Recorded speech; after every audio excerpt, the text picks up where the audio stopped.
qarindoshlar. Şarq Türkistan Sürgündü Hökuməti televiziyasının xəbərlər proqramısına görüşənlərini qızğın qarşı alırıq.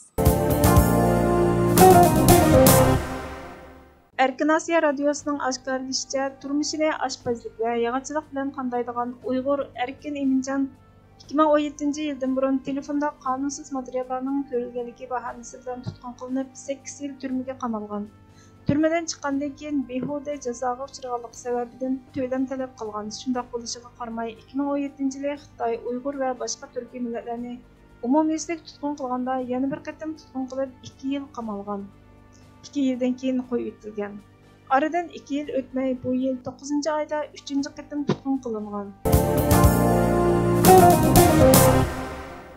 Xalqaro huquq va bexatarlik munbiri Xitoyning asonliq millat deb atalgan millatlar ustidan qanunsuz turda DNA yiqqanligini dokulat qildi.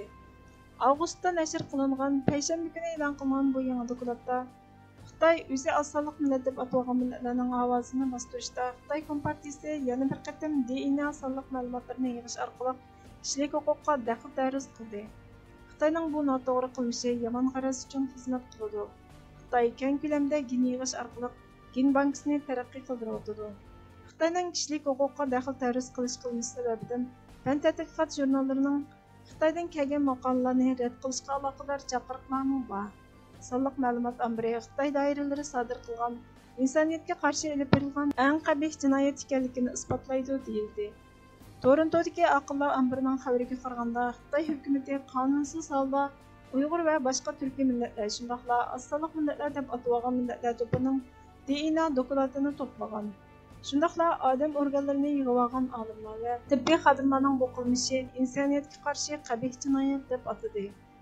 Xalqaro tashkilotlar jumladan majburiy organ yig'ilishga qarshi turish va oldin olish boshliqlar yig'inini tashkillovchilarni o'z ichiga olgan tashkilotlar Xitoyning atalmish asonliq millatlar to'piga qartilgan insoniyatsiz qilmishlari sababidan Xitoy davolash apparatlarini boykot qilishni o'ttirg'a qo'ydi. 10 ayning 1-kunidan boshlab 4 kun ichida 150 Xitoy ozodlik armiyasi aeroplanni Tayvan havo tavalligiga tajovuz qilib kirgan.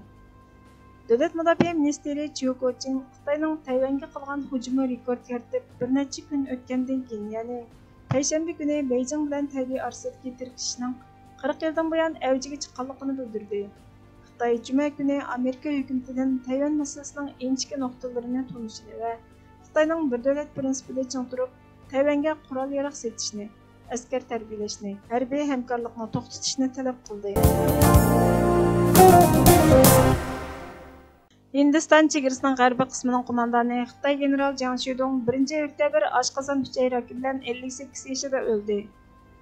Ikki askariy manbaning oshkorlashicha Xitoyning eng chong harbiy qismida huquq tutgan Jang oshqozon rakiga giriftor bo'lgan.